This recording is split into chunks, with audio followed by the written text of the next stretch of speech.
Okay, this is Jason with ABS Supply. We need to have a serious conversation today. So let's cut through the bullshit, grab a beer, sit down. We're going to have a little talk. And we're going to talk about the difference between dustless blasting and dry blasting. Okay, there's a lot of things you see in the press, a lot of things you see online. I'm here to tell you right now, not everything you see in TV and movies is real. Okay, so be a little skeptical, ask the questions. And I'm going to try and highlight a few things that Dustless doesn't lie in their videos and literature. They do work. There is places for wet blast. Let me just say that right off. I bought the very first Schmidt AmphiBlast ever made. It's an awesome piece of equipment in the right application. I've owned, sold, and rented 6 different brands of wet blast equipment and continue to do so. With that being said, there are places that wet blast makes perfect sense, but I would never recommend wet blasting unless you need to. And most of the time you don't need to. And as a caveat, cars, you should never, ever wet blast a car. There is not an advantage. And if you don't believe me, take some time, take a look at Guzzi Fabrication from Texas. He plays it out. He's a car guy. He can explain it much better than I can. Watch Robert's video, Guzzi Fabrication from Texas. He'll explain a lot of things that you need to know if you're thinking of blasting a car wet. So let's talk about it. Dustless, their very first claim. It's dustless. Great name, great marketing. Here again, hats off to them with their $5 million studio. I have about a $500 studio here if you count the helmets and supplies I put on this table. Their dustless machines don't shoot any less grit per hour than a dry blast. It's the same volume of media coming out of a pot. They just add water to their pot, right? So if I'm shooting the same volume of grit at the same velocity, at the same speed, there has to be the same amount of particles. The only difference is the dry one happens to somehow become airborne and float around. Yes, it will stop that. But you have the same amount of media, the same amount of contaminants, except they're all actually closer to the operator. So in my mind, the way I think about it, I have more grit in the air that I can breathe closer to me because it's not flying away.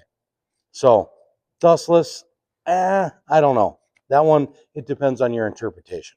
But let's talk about the safety and PPE that they give.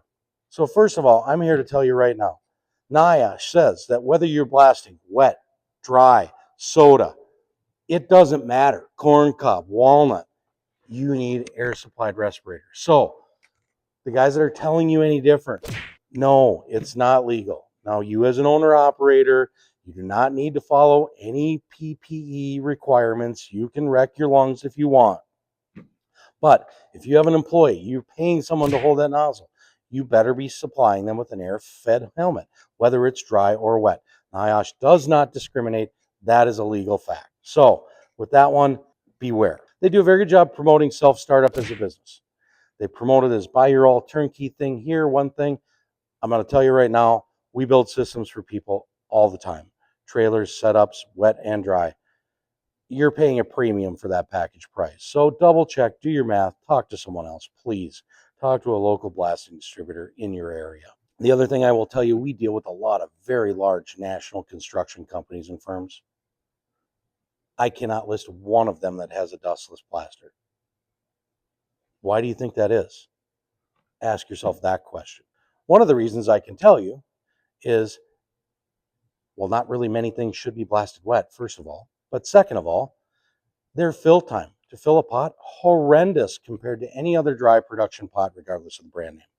You have to fill the pot with water. You have to fill it with grit. And you use the funnels and then put this lid back on and do it. You're talking about a 15-minute cycle when the average blast pot to fill it up is probably 5. So your downtime in between blast pots, much, much longer with the dustless system than it is with any other dry pot out there. So that is a major negative. Also, when you're done blasting something, now you had to use expensive rust inhibitor either during the process or right after the process. You're adding an extra level of expense. And I'll tell you right now, all rust inhibitors work the same. They have to evaporate. They have to have a clean, dry surface evaporate to leave behind that protective coating. If you have grit, mud, sludge, rust, things on there, well, it is not going to dry. It's going to leave a puddle and it's going to rust, regardless of the brand of rust inhibitor that you're using. That is why, there again, we never blast anything wet unless we absolutely have to. And after you're blasting, so you get an extra cleanup and power wash. They're very careful to not talk about that extra step. So not only you have to blast it, you got to now wash it. So you've got to do it twice. Media. They recommend 40-70 crush blast media.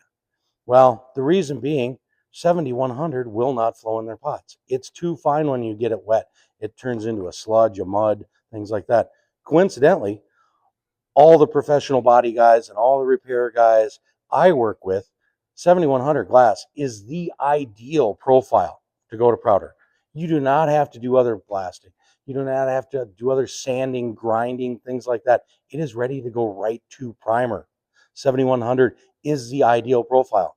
Unfortunately, a dustless blaster, you can't run 7100 because when you put that wet, it doesn't run. They'll talk about warpage. You have to blast wet to warp.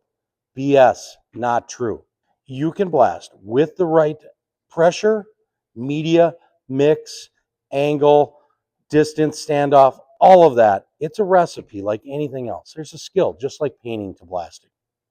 If you do all that right, and it's not hard, you do not need to blast a car wet, nor should you ever blast a car wet. I will go on record saying that.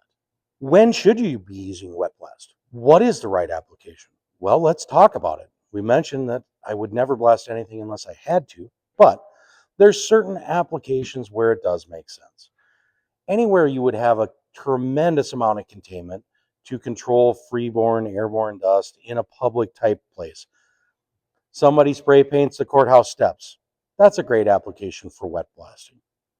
Brick graffiti removal. Great application for wet blasting.